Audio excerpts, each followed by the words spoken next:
Morning. Thank you for attending the 4C webinar series. Today, our speaker is Courtny Edge of Trinity Consultants, and she will be discussing audits and best practices for addressing audit findings. And with that, Courtny, I'll let you take it away. Thank you so much. Appreciate that introduction. Yeah, for those of you who don't know me, I'm Courtny Edge. I am based out of Houston, Texas, and I've been working for Trinity Consultants in the Chemical Sector Services Group for the past almost 7 years. It'll be 7 years in July. Among other things, the Chemical Sector Services Group within Trinity conducts compliance audits and gap assessments around the United States and some now in Canada. And I know we do have presence in other countries, but my experience has primarily been in the United States, mostly Texas, but I have traveled quite a bit. This presentation, I've got 99 problems, now what? I'm hoping this will help provide some guidance for things to look out for prior to, during, and after an audit or gap assessment is conducted. I'd really like to stress the importance of what to do after an audit is conducted, because I think a lot of facilities and organizations focus so much on getting an audit done that they're not prepared for what comes after, when you need to implement and design corrective actions and actually address the things that you found during your audit or gap assessment. Most of my auditing experience has been specific to assessing various LDAR programs, and this goes across almost all industries. I've worked in chemical plants, refineries, natural gas processing plants, hazardous waste facilities, and more. But I've also helped with B1 audits and various compliance audits for specific regulations, specifically for things like the MON and the HON, because those tend to be tricky to comply with. So you'll notice throughout this presentation that most of my specific examples that I'm going to talk about are referencing my LDAR auditing experience. But overall, the guidance I'm going to provide should be applicable to any environmental compliance audit, no matter what the specific subject matter is. So I'm going to give you an LDAR example, but hopefully you should be able to use that and use it for like a B1 audit or something along those lines. It's also important to keep in mind that different audits have various levels of stringency. So you might be dealing with a gap assessment, very high level, just basic understanding, versus a consent decree required audit, which has very prescribed things that you need to look out for. So I've tried to keep things as general as I can to help apply to any type of compliance audit at any level. So just a few things to keep in mind. Let's see, hopefully, there we go. So before we get into the details of what to do after you've conducted an audit, I think you need to start with the considerations before you conduct an audit. As I mentioned before, I find that a lot of facilities focus too much on getting an audit done. But before you even dig into, are you going to do an audit or not, there are a lot of considerations you need to make. Conducting an audit or gap assessment on a regular basis really is a best practice to ensure maintained compliance. Some companies have internal auditing requirements to conduct routine assessments, and others are actually required to conduct routine compliance audits based on consent decrees. But outside of your required audits and gap assessments, you might be wondering, why would you dig into these problems if you're going to end up with a list of to-dos? I would strongly recommend conducting an audit if you're responsible for taking ownership of an existing program, especially if you weren't a part of or aware of what the determinations are based on. So for example, if you're taking over an LDAR program, I would want to understand the applicability of the site and understand how your databases and work procedures are set up. and why. I would also highly recommend conducting an audit or gap assessment if there have been any rule changes, major process changes, or even if it's just been a number of years since the original determinations have been reviewed. This applies to any type of environmental program. If there are rule changes, I know a lot of people have been talking about EO. You might want to do an EO gap assessment to understand, if you are open to any issues with that stuff. So just a couple of reasons why you would want to conduct an audit or gap assessment. There are a lot of good reasons. And along with that, regulators really want to incentivize facilities to conduct audits and gap assessments. But it's not just them wanting you to do this. They are giving you something in return. So they have certain policies in place, certain acts, like the EPA audit policy, the Texas Audit Act, where they incentivize you by providing a certain amount of legal coverage in the event that you do find a compliance deviation or finding during an audit. So for example, under the EPA Audit Act policy, there are significant penalty reductions. There are no recommendations for criminal prosecution and no routine requests for audit reports.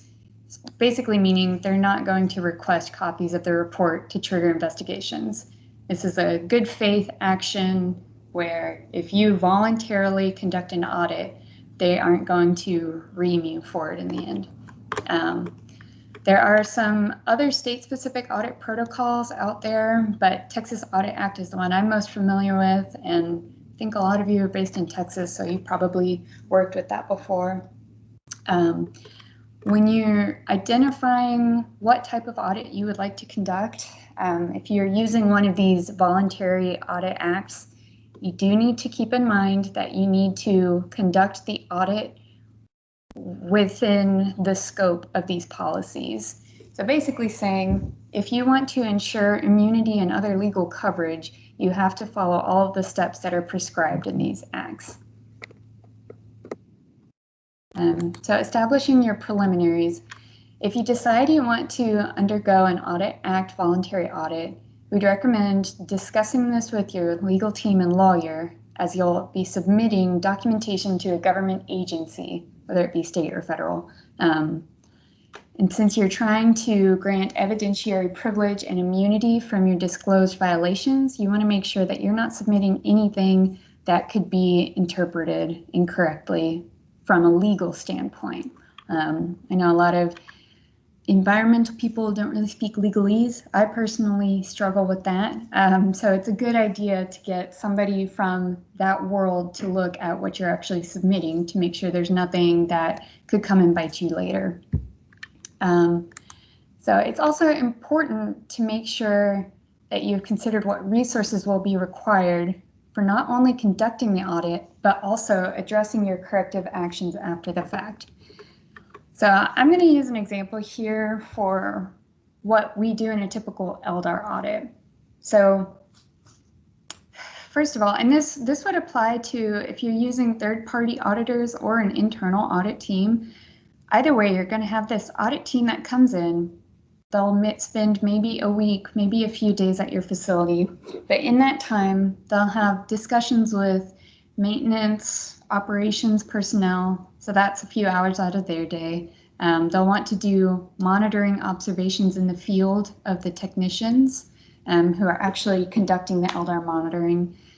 So that's probably at least an hour of each of their time that takes them away from monitoring and getting things done. Then there will also be in-depth applicability discussions with environmental team leads and probably LDAR contractors as well. And then on top of that, there will be people conducting field walkthroughs and maybe conducting comparative monitoring as well. And you'll want to have escorts with them. I would highly recommend having escorts with your auditors out in the field. This is for a lot of reasons. One is safety, but also if someone finds something in the field, you want to put your eyes on it so you can confirm what you're seeing and what they're seeing. You might be able to clear up any potential findings right then and there if you can figure out what's going on yourself.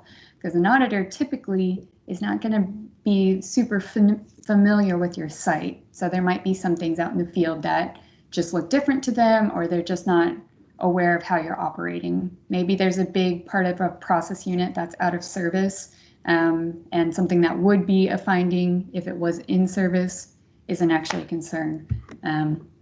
So that's also, though, you'll need escorts available to help walk the auditors around and keep track of them. So that's just for the on-site part of the audit. There's also, if you are conducting a database audit as well, looking at monitoring inspections and repair timelines, delay of repair items, you'll need somebody with access to a database who's able to pull that information and get records to the audit team. And then after the fact, you'll need people to look at the findings, develop corrective actions, and then implement those corrective actions. These things always take time. So resource allocation, I think, is huge. As far as whether you should use an internal audit or use third-party auditors, internal auditors tend to have an easier time getting around the site. They're probably familiar with the site. They understand how the facility works. So there's less work to do on that end. But for third-party auditors, you're getting a fresh set of eyes on a program. So that can be really beneficial, just to have somebody else looking at things from a different perspective and providing different interpretations. Because as I'm sure we've all experienced at some point, a lot of environmental law is fairly gray. There are a lot of non-black and white areas that we end up dealing with. So interpretation is a big thing. Regarding the scope of the audit, if you're doing something under an audit act, you should have a target area in mind so you don't spread your resources too thin. But I would recommend identifying a scope that is vague enough to encompass potential findings within your target area, but not so vague that you'll have to review everything.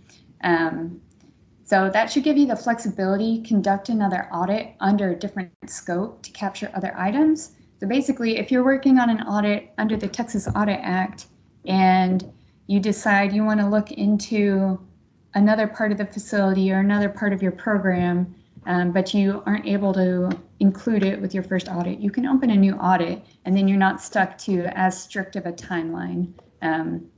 As if you try and do too many things under one audit, it can leave you pressed for time. So just regardless of what your scope is, just make sure everybody who's involved are informed of its limitations. If you go with a more targeted scope under an audit act, you need to make sure your auditors know what they should be looking for and what they should not be looking for. Basically, meaning they need to be aware of what limitations they are so they don't go digging anywhere that isn't covered under the audit, especially if you're trying to get immunity.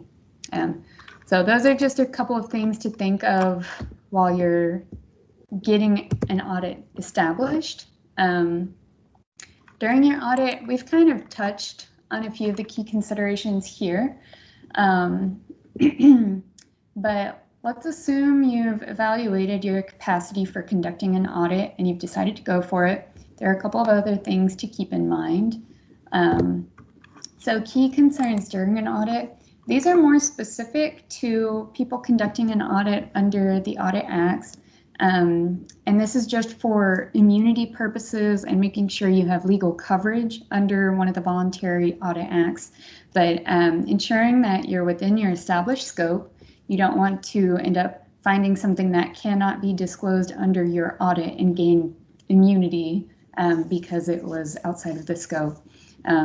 Pursuing the effort with due diligence, I take this to mean that you follow a timeline that is agreed upon with the state or the federal government, that you're going to keep on top of that. You're going to be open and honest with your progress and things of that nature. So basically, you need to actually be trying to close these out. So this is another reason why it's important to make sure you have the capacity to handle the after effects of an audit so that you can pursue this effort with due diligence. Yeah, keeping up with the qualities to maintain audit immunity. Make sure you're familiar with the Voluntary Audit Acts before you undergo an audit, but even throughout the audit, you need to make sure that you're keeping up with everything that will get you immunity. And then maintain clear communication with government agencies.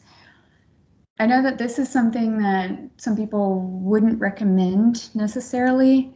I think in this situation, their intention with allowing you to conduct a voluntary audit to gain immunity for certain things, they are trying to give you an opportunity to look into your program and not slam you for it.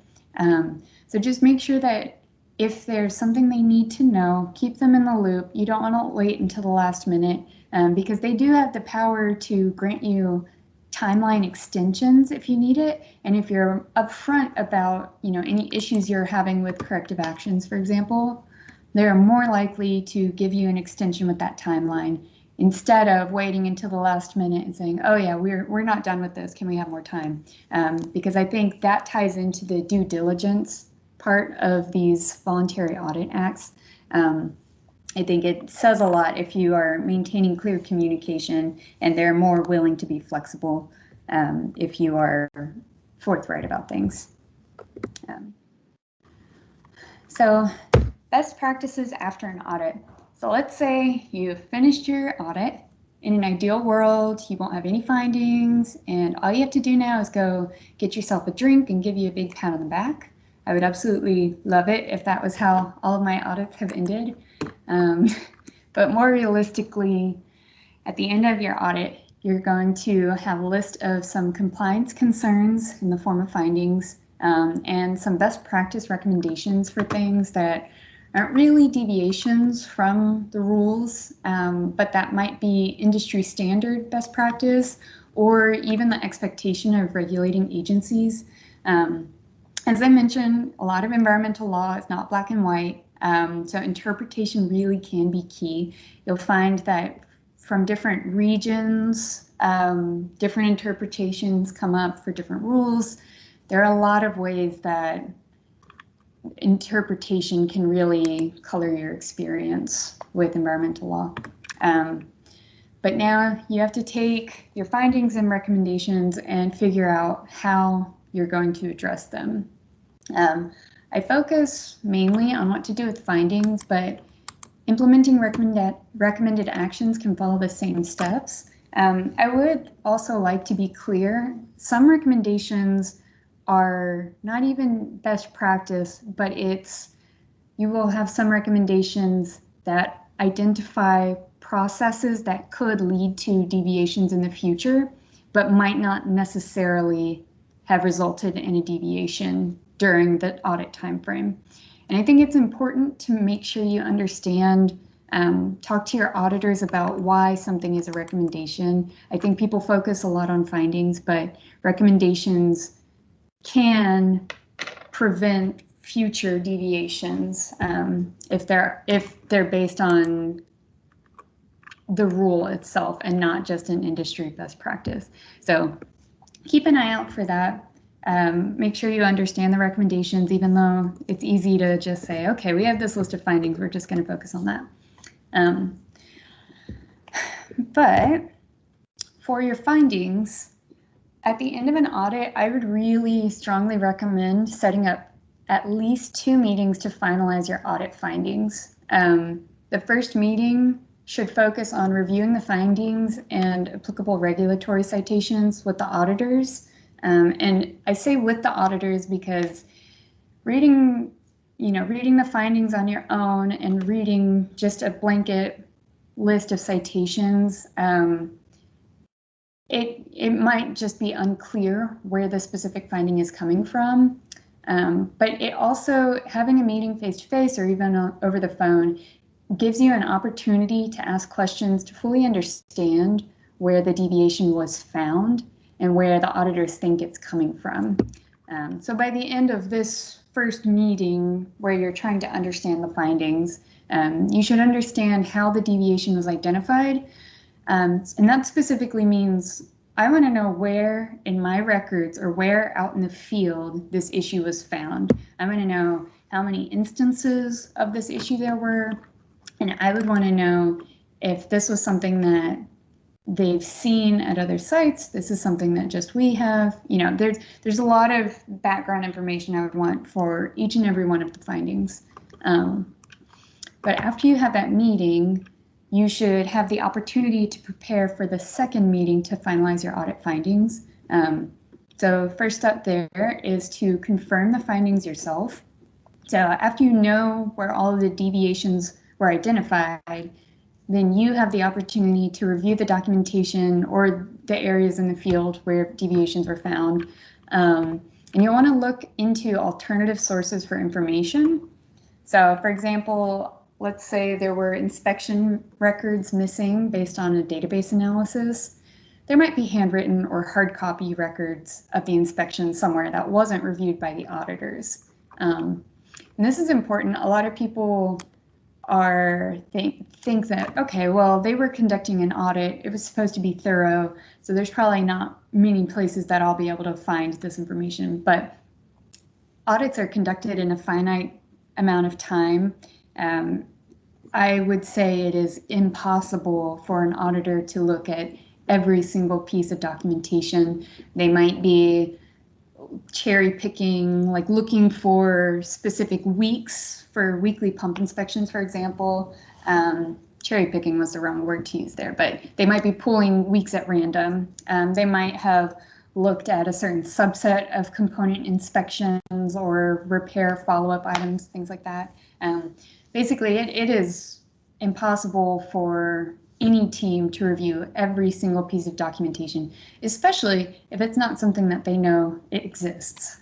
So if there are hard copies of inspection records somewhere out there that might not have been part of their data request, they're probably assuming everything's pulled into the database and has been provided.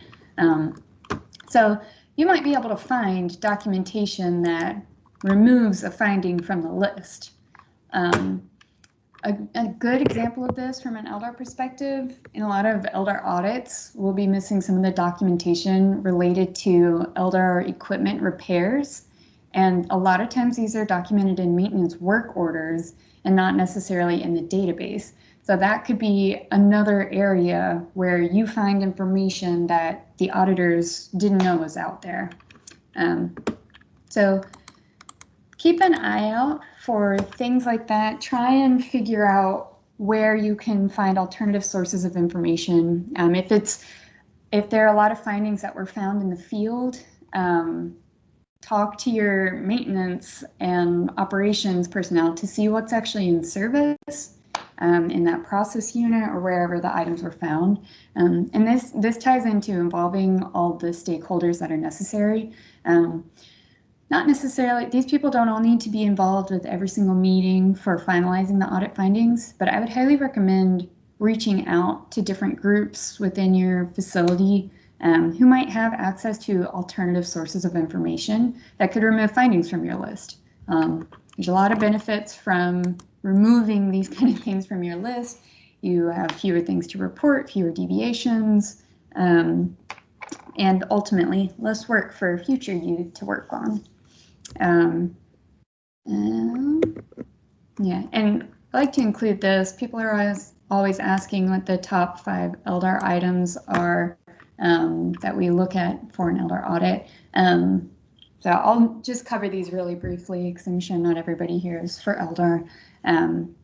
But the LDAR monitoring plan, not necessarily required from a regulatory perspective, but it's a good place for auditors to see if your processes and procedures deviate from the prescribed actions under the regulations. MOC procedures and identification of components. I don't think I've ever done an audit where I haven't found an issue related to MOCs not including LDAR components. Method 21 monitoring being conducted correctly.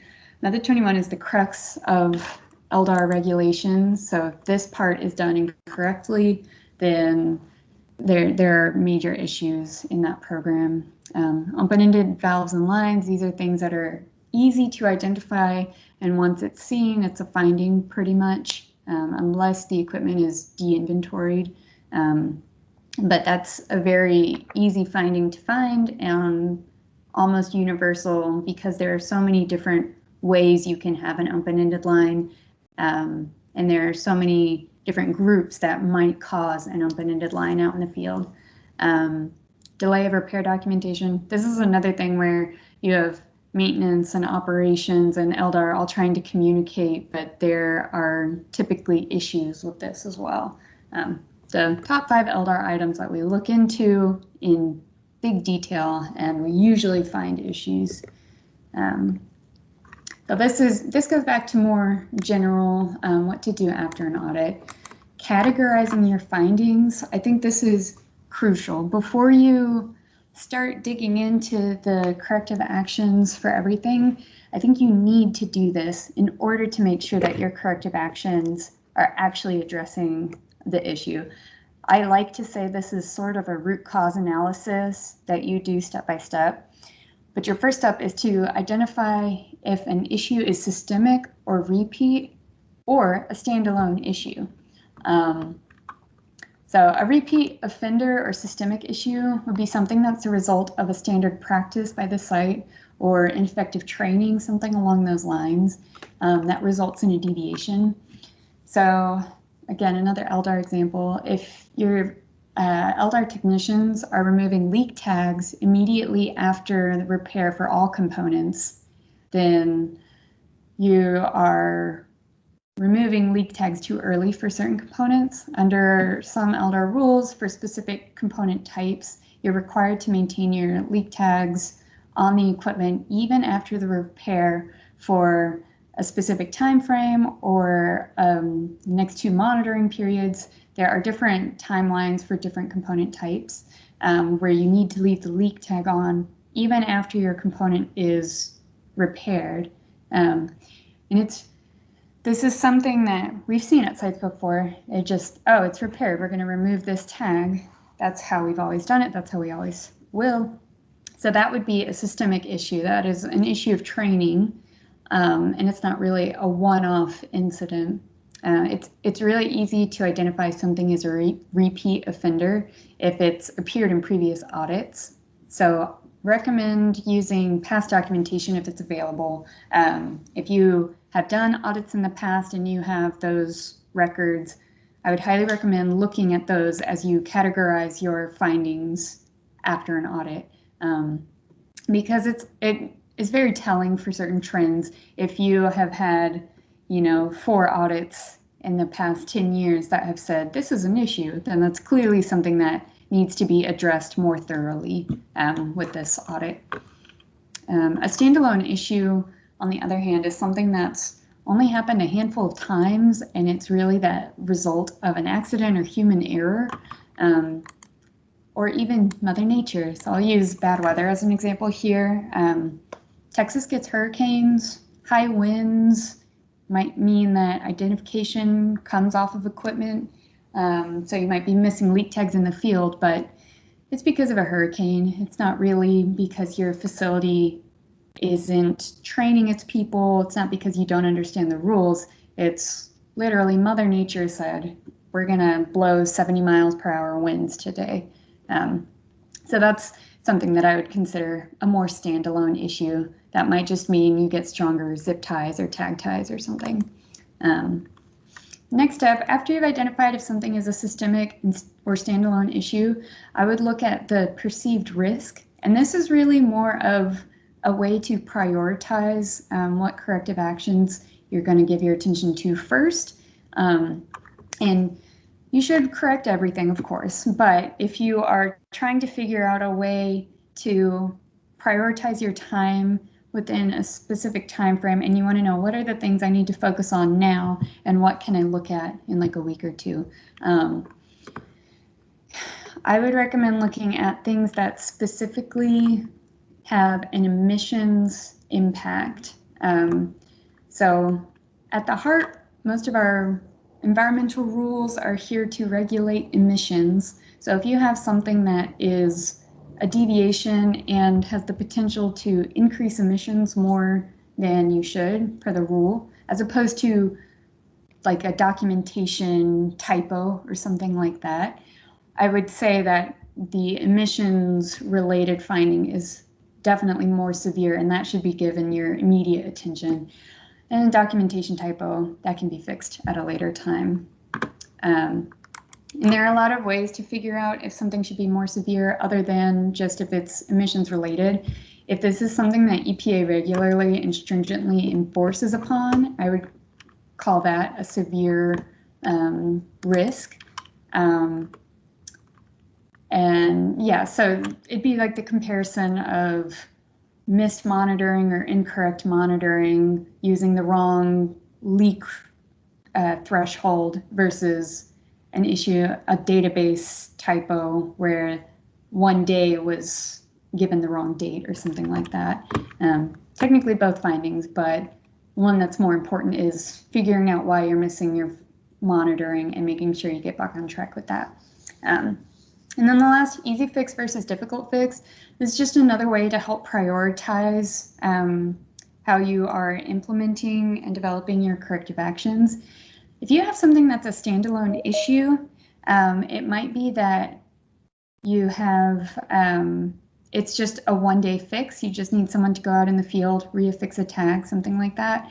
A systemic or repeat issue is probably going to require training or something along those lines, as well as major procedural changes. Oh my gosh, sorry, that keeps popping up. So this is just an example to kind of walk through if you have open-ended lines in the field and you want to categorize if an open-ended line finding is one-off or systemic, or if it's an easy fix, difficult fix, all of those questions. These are the questions I would look into. I would talk to the auditors about this or look in the finding for this information. How many were identified? You know, more OELs would clearly indicate it's more of a systemic issue. How many similar deviations were previously reported? If you have consistently had open-ended lines show up in your audit reports, clearly more of a systemic issue. And then discussions with field personnel. If you talk to the guy who's taking your samples and his process for taking a sample results in an open-ended line, clearly a systemic issue. Same thing with maintenance. If maintenance personnel have not been reaffixing plugs or closure devices to components after they've done work in a process area, you know, that's clearly a systemic issue. And systemic, harder to fix, and open-ended lines, these are something that EPA is very strict on enforcing. So I would definitely consider them a severe risk. And let's see. So for your corrective action specifically, when you're developing these, after you categorize, you know, if you're dealing with a systemic issue, if it's something that can be fixed easily, if it's a severe risk or a minor risk, if you are reporting these corrective actions to a government agency, so if you're using one of the voluntary audit acts, or if you are subject to, you know, a consent decree required audit, I would make your corrective actions specific enough to document and report upon in your status reports. So you don't want to just vaguely say, we're going to fix it. They're not going to accept that anyway. And you personally, I would want something that's easier for me to check off my list. So you'll want to make corrective actions that are easy enough for you to keep track of, but also encompassing enough that you're going to solve the root cause of the issue. So for the OEL example, again, if it's a systemic issue and you find out that whoever's been taking your samples has been routinely causing an open-ended line when he takes his samples, you don't want to just go out, find a sample trough, and then add plugs to the bottom of each of those sample lines. You need to make sure that he understands after he takes a sample that you have to clear the line out and then reaffix the plug. So you can't just do the one thing. You need to make sure that you have the closure devices out there and the training to go along with it. so that there are no open-ended lines created. So you'll need to make sure that you're not just doing surface level corrective actions. I think training is usually involved with the corrective actions that I've helped develop, because usually it's not just a one-off issue. There's usually some other reason why something has been found in the field. And then get impacted parties involved. This is a huge thing. I was recently working on an audit where there was an issue with the way that weekly pump visuals were being conducted. Not everything was being looked at in the field. So the site ended up putting a lot of time and effort developing a checklist. They had a hard copy form that they were going to give to their operators for them to do their weekly walkthroughs.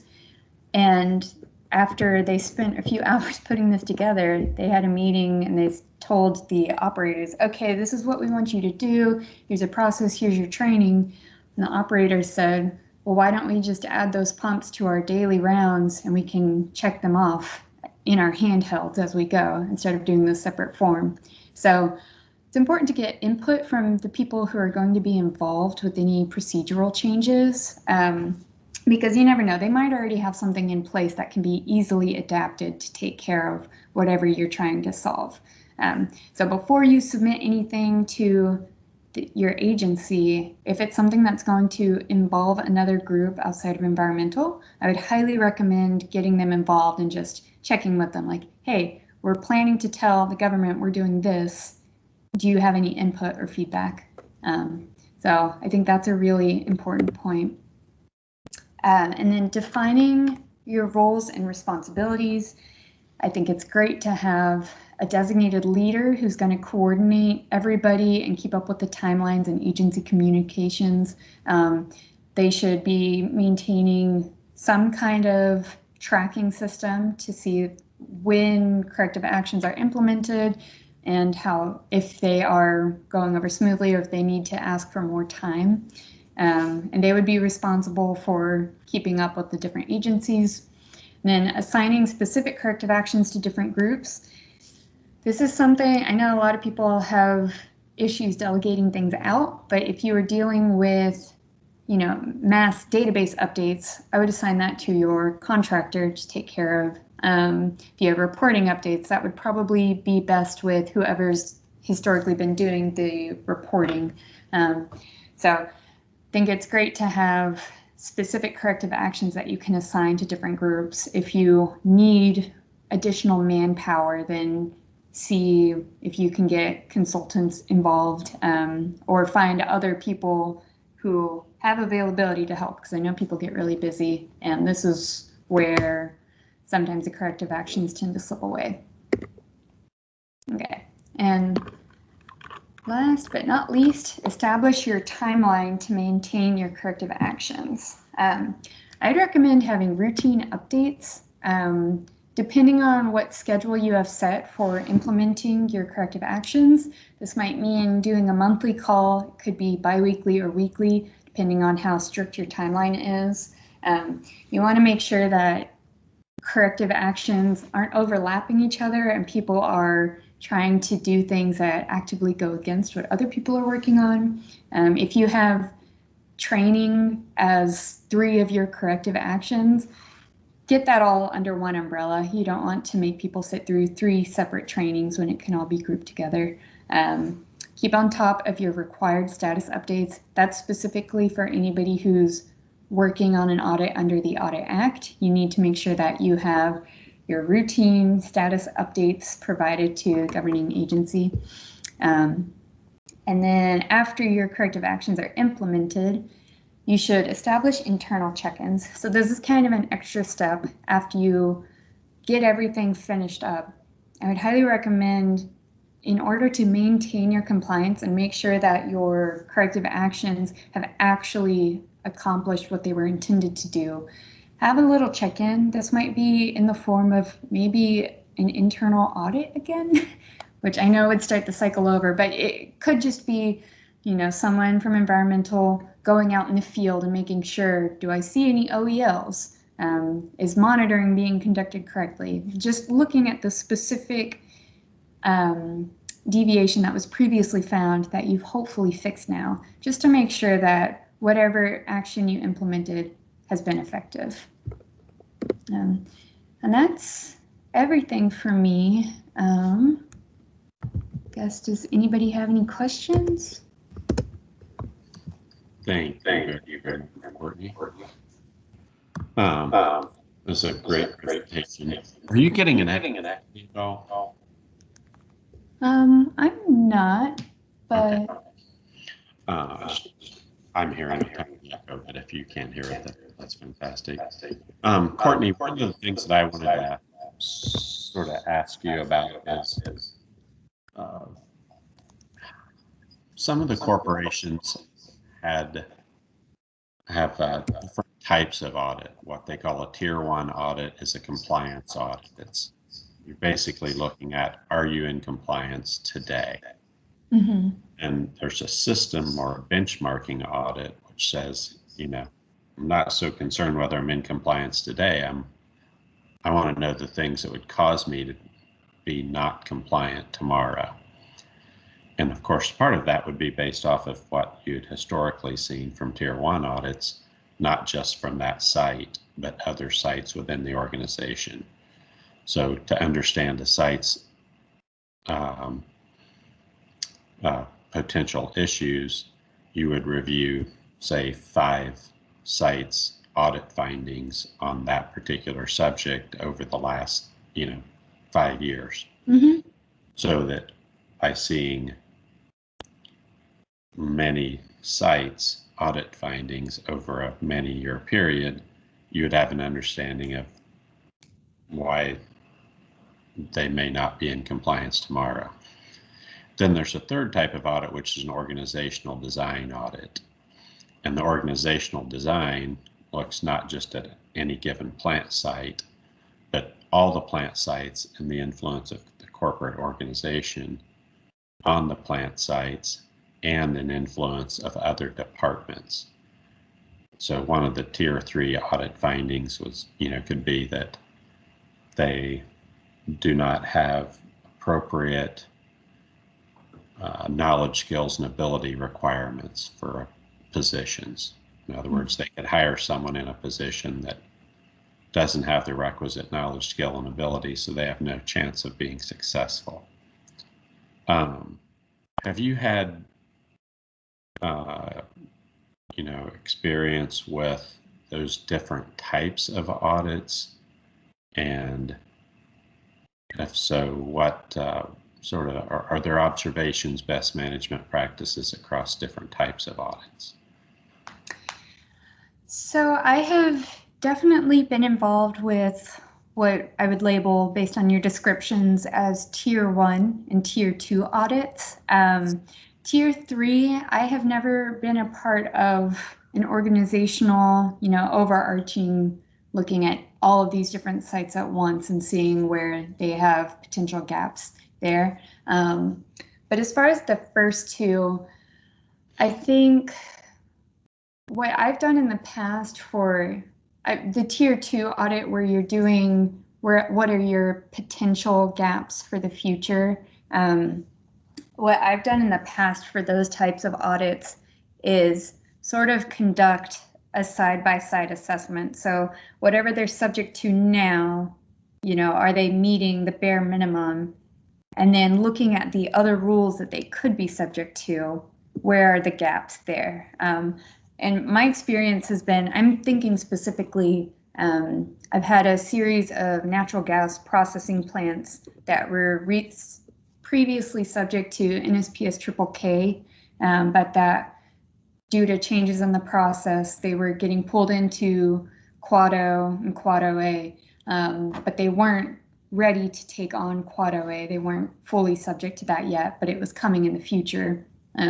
So what we ended up doing, we conducted an audit for Quad O to see if they're meeting the bare minimum requirements for that rule. And then we have a comparison table for Quad O and Quad OA, and it shows basically where are the major differences in those rules. And then using the information we already had from understanding if they're meeting the bare minimum here, you're able to look into those other issues further. So anywhere that there's a difference in the rule, anywhere that you have some kind of change that's coming, you'll be able to easily identify, okay, here's a major gap. This is something that they're not even meeting now, and it's even more strict in this new rule. So I kind of like this side-by-side approach to doing that, because it shows, you know, if they're meeting the bare minimum for what they're subject to now, then I would say that they're going to have less issues transitioning, but you'll also be able to look at, here are the major things that are going to change, and here are they meeting, you know, that level of stringency right now.